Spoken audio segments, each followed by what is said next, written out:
Borobudur itu sudah 14 abad masih utuh. Yang tidak utuh tidak karena alam tapi karena dicolong. Ndase dicolong. Jadi itu bukan tidak utuh namanya, itu mereka dicolong. Tapi masih utuh secara hardware. Sekarang saya tanya, dolek ana gedung di Surabaya, Jakarta, Jogja, sing kira-kira 14 abad lagi jek ono. Kira-kira iki jek ono tak 14 abad lagi. Aku takon, jane arsitek di abad 7 itu karo arsitek saiki pinter ndi? Saiki kelompokno arsitek sak Indonesia kon gawe Borobudur iso ta gak? Kan orang dulu dituduh gak duwe bego, gak duwe sing gede-gede kok gawe ngene-ngene kok ya. Saiki manual wis gawe Borobudur saya. Nglumpuk kono, IO-ne sapa kono? Kamu tahu berapa juta kubik batu? Jadi itu satu satuan batu sekitar 50 cm kali 50 cm, ombone saene, dukure saene. Itu oleh nggawa mendukur iku biyen ya apa? Apa diwangkut ngono. Terus carane ngeletno iki lho, carane ceke solid iku ya apa? Sak piturute banyak sekali keajaiban yang menurut kita sekarang ajaib.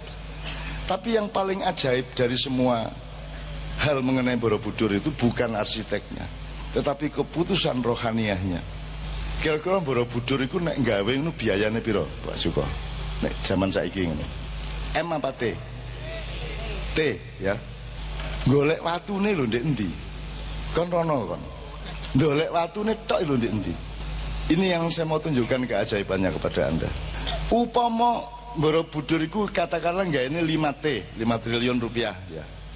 Sekarang mungkin nggak ada pemerintahan dengan DPR juga yang ngontrol dan masyarakat dan majelis ulama membuat gedung dengan biaya 5 triliun tapi bersifat spiritual.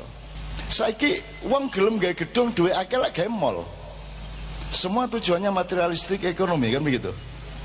Nek gaya ekonomi gelem ngetokno duit piro ae wong golek badi. Tapi mungkin nggak ada sebuah pemerintahan di Indonesia yang mengeluarkan uang segitu banyak untuk membangun gedung yang sifatnya spiritual dan nilai filosofi? Tak mungkin. Jadi sebenarnya lebih beradab mana bangsa yang bikin Borobudur atau kita sekarang? Kan nggak mungkin itu terjadi sekarang. Belum lagi Mas, saya tuh curiga sebelum Rasulullah lahir itu dimulai bangunan Borobudur sampai Rasulullah meninggal wafat itu belum selesai Borobudur. Jadi berapa pemerintahan? Dan konsisten 75 tahun itu, Rasulullah 64 tahun ya. 75 tahun itu pokoknya pembangunannya ngunu yang ngunu, diterusno karo penerusnya. Saiki ono ngunu. Ono bupati nerusno proyeknya bupati yang kemarin. Ono. Kan nggak ada. Ono Menteri Kebudayaan Nasional nerusno programnya sing wingi. Mesti ganti-ganti. Nah iki tuh 75 tahun Borobudur ini. Berarti yang lebih beradab siapa, mereka apa kita? Yang lebih matang politiknya siapa, mereka apa kita? Jadi teman-teman sekalian, inti yang ingin saya katakan kepada Anda adalah Ma'iyah itu mencoba sangat berhati-hati untuk melakukan transformasi. Tujuannya adalah perohanian diri kita. Perohanian itu gak terus ngilang terus.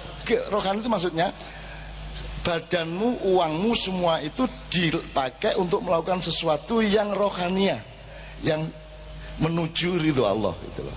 Sebenarnya gampang aja. Itu loh teman-teman sekalian. Mudah-mudahan cetoi ya. Dengan begitu enak. Saiki nek ono wong korupsi, Indonesia marah kenapa kok? Marah pada apanya dari orang korupsi? Mencuri uang negara, jadi kan pada uangnya atau yang dia gelisahkan. Dia tidak menggelisahkan pencurinya karena tidak ada konsep rohani. Kalau kita mungkin gini, ono uang kok nyolong saknone rek, ayo diselametno dengan cara ditangkap dihukum kan gitu. Itu dalam rangka menyelamatkan. Menghukum itu kan untuk membersihkan orangnya. Tapi kalau sekarang orang korupsi yang kita eman kan barangnya duwike kan gitu. Bukan menungsone yang kita kasihani. Itu bedanya jasmani sama rohani, teman sekalian. penduduk Indonesia tidak hanya manusia, jin juga, semua makhluk yang lain. Bahkan setan dipekerjakan Allah untuk bantu kerajaan Sulaiman. Ojo lali, semut melu nyambut gawe, jin melu nyambut gawe kabeh. Seharusnya guru besar kita dalam kebudayaan dan kenegaraan itu Nabi Sulaiman. Ning ora tahu ono sing guru karo Nabi Sulaiman. Karena Nabi Sulaiman ini sebenarnya garis langsung juga dari Nur Muhammad. Dan itu satu-satunya contoh dari kerajaan yang diizinkan oleh Allah. Sampai semut aja diperhatikan, ya. Dan penelitiannya bahkan dengan burung. Jadi bulbul itu adalah kepala pusat penelitian kerajaan Sulaiman. Dan dia yang menginovasi biar caranya berhubungan sama makhluk yang di planet. Jadi Nabi Musa ini Nabi Sulaiman ini duwe piring terbang, duwe bandara dengan runway yang luar biasa luas dan panjang. Jadi dulu di Jawa ini sudah berhubungan sama makhluk-makhluk luar angkasa. Sekolah Kediri, sekolah Grobogan, biar ono pesawat ono. Dulu luar biasa mbak kita ada di sini oleh kabeh.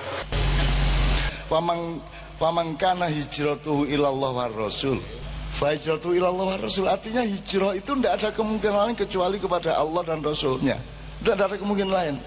Itu bukan soal pilihan. Masih kon kafir kok tutuk kuno kon. Cuman posisimu terbalik gitu dong. Tapi kon tutuk kuno. Dan tidak ada jalan lain. Nah, sekarang saya kasih contoh konkret bahwa transformasi itu adalah dari jasadmu ini menjadi rohmu gitu loh gampangannya. Maka semua benda, semua jabatan, semua uang, semua apa yang kamu miliki itu rohanikan. Jadikan sesuatu yang kompatibel terhadap eksistensi Allah, ridho Allah. Lagi aku takonnya Pak. Apal Pancasila ya? Apal Pancasila ya? Jasmani itu hardware, rohani itu software, ya. Aku njaluk Pancasila sila keberapa yang hardware? Sing hardware, sing materi. Sing jasad. 5 iku. Sing benda. Yang mana yang menjelaskan dan mencita-citakan benda dari Pancasila? Yang mana yang hardware? Coba sila pertama. Ketuhanannya Maha Esa, software apa hardware? Kemanusiaannya adil dan beradab, software. Persatuan Indonesia, hardware. Persatuan Indonesia itu adalah satu sifat pada hardware, tapi sifatnya sendiri tidak kelihatan sebagaimana sebagaimana manis pada gula, asin pada garam. Terus yang keempat, kerakyatan yang dipimpin oleh hikmah kebijaksanaan dalam perusahaan dan perwakilan, hardware atau software? Hardware atau software? Itu kan sifatnya toh. Ini ada perwakilan, sifat, bukan orangnya.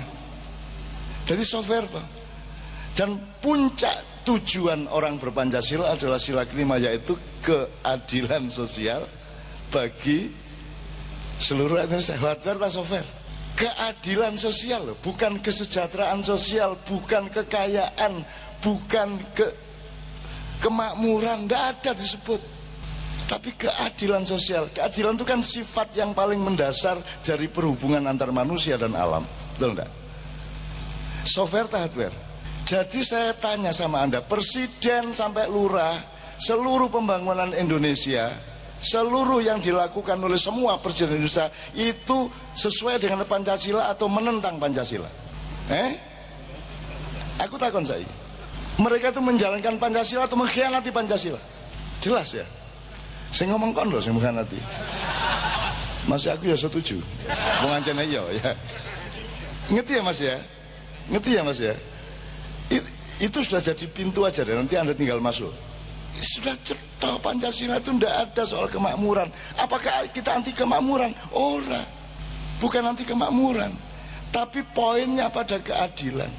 Bapak kerjanya cuman supir angkot, tapi punya anak 5, disa-isakno nyekolano, adil kepada anaknya. Lebih bagus mana dengan menteri atau pengusaha besar punya anak, ya, tapi belum tentu adil dengan keluarganya umpamanya. Jadi yang lebih penting itu adilnya apa makmurnya kan, atau kayanya. Jadi tujuan Pancasila kan sangat rohania. 5-5-nya itu rohania, dan seluruh yang kita lakukan di Indonesia ini jasmania, betul enggak? Lah kok ngono wani ngaku Pancasilais? Aslinya kan ngisingi Pancasila tuh. Transformasi itu terus menerus kita melakukan modifikasi ya. Kalau dalam bahasa kita kan jelas toh, mosok pari kok kerakoti ya ditransformasi jadi beras, mosok beras kok kremus ya ditransformasi menjadi sego lah ngono. Mosok sego tok ya digawe sego kebuli, sego goreng, sego kuning. Itu transformasi. Nah, teman-teman sekalian, yang disebut gerakan sosial itu kan tahap tertentu dari proses terus menerus yang disebut transformasi gitu ya. Transformasi itu dalam bahasa Islam hijrah ya, Ustaz ya. Hijrah, hajaru innalladzina amanu wa hajaru wa jahadu. Oke, semuanya yang sudah menonton video ini silakan di like, komen, dan subscribe supaya channel ini bisa upload tiap hari. Dan jangan lupa di share ke teman-teman kalian sebanyak mungkin supaya dapat notifikasi dari channel ini. Oke semuanya, sampai jumpa di video Andi Carlos selanjutnya.